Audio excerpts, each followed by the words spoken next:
Hi, how you doing? I know you do a lot of drop shotting over the winter for perch and predators. I'm going to show you a way to make your drop shot lures immense basically.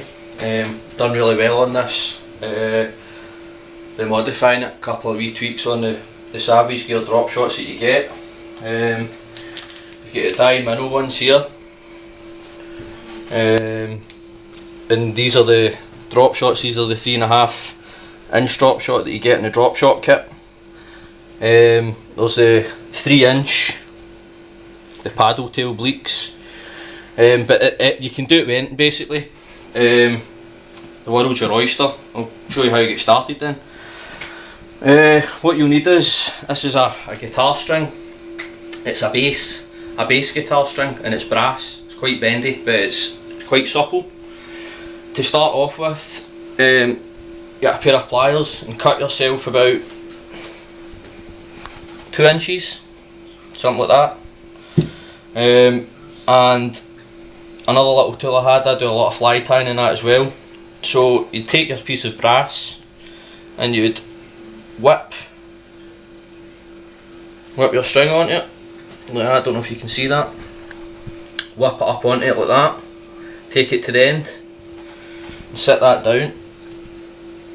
Next you've got marabou. This is from fly tying. Yeah, when this hits, it looks good just now, but when it hits the water it puffs out and it pulsates. So the next thing that you want to do is look through it, and be very careful, because you're making such a small tail here. It's not like a massive, if you can see in one of the bits, there's like a spine that runs through it, in it there. You don't want any of that. It's tough and it doesn't fluff up as well. So take your time and pick out the bits that come off from it. Take that, cut a bunch off like that, as you can see, like that. Set it down there and take another bit, cut that off there. So you've got that, and then set it like that, so you've got a nice little bunch.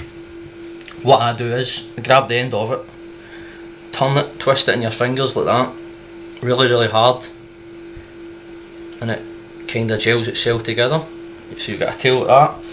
So what you do after that is you take this, you put it on there, you can see that, and basically whip it round. Keep whipping it, keep whipping it, keep whipping it. You'll get good at this over time. So here's one I made earlier. You'll end up with something like that. Right, that's what you'll end up with. But you're going to need some epoxy resin in this as well. So you mix up some epoxy resin. After you've finished whipping it, you'll put the epoxy resin on it and you'll coat it all the way around. You can see that it's got a shine to it. I've actually painted that as well. A wee bit of pink nail varnish that was courtesy of my missus, but she doesn't know yet, so not tell her. And this, you don't want to bind this bit up too much. You can have this sticking out the fish, which I'll show you at the end, or you can push it inside the fish, so it's good to build it up in a kind of, it's like a wee arrow there, the wee pink thing's like an arrow, as you can see that. So that's fine. So you'll end up with something like that. You can tie them in all different colours, greens, browns, whatever you want to do. Your next stage is to pick what lure it is you want to modify. So we'll take the 3.5 inch drop shot lure and we'll take the tail off it, like so. So left with something like that. What you do is, you can glue this in as well, it doesn't really matter, it fits quite tight as it is.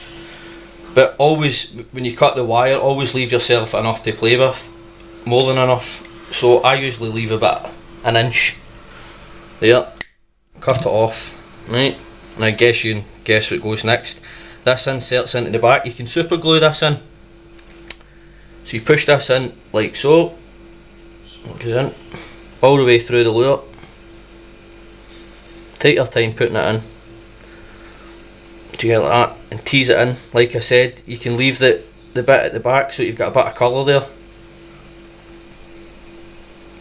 It's probably not in as good as it could be. straighten that up, it's a bit better. So you're left with something like that, and you've got your wee bit of colour through there, or you could push it right in. I like to leave a bit of colour on it, that's why I paint them. So you're left with something that looks like that.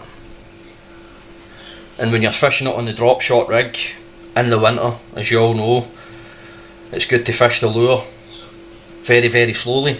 And there was nothing the matter with the lure in the first place, but I've been fishing with this style of lure for the past month, and my catch rates have been phenomenal.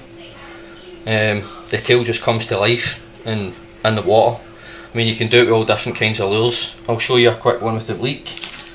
There's one here. These are the new bleak, the 3 inches with that. So take your scissors and take the back of that off. So you're left with something like that. Take your tail that you've already made, push it in. Like I said, you can leave the wee back bit out, but look how good that looks just now, and it's not even in the water. So I'm going to show you in the water as well now. I've actually got a fish tank in the house, and I'll show you how it works.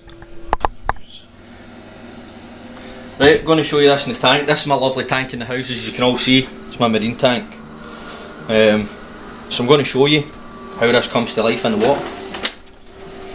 It's phenomenal. Here we go.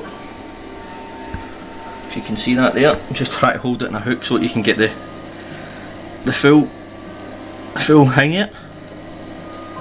And when you're wiggling that on the drop shot under the water, you can see how that tail pulses. And I tested it in the tank actually earlier on, and the fish will try to eat it, believe it or not. So try it out. It's a great little edge for your winter fishing and drop shot. Hope you enjoyed it. Try it out. Hope you catch some fish. Cheers.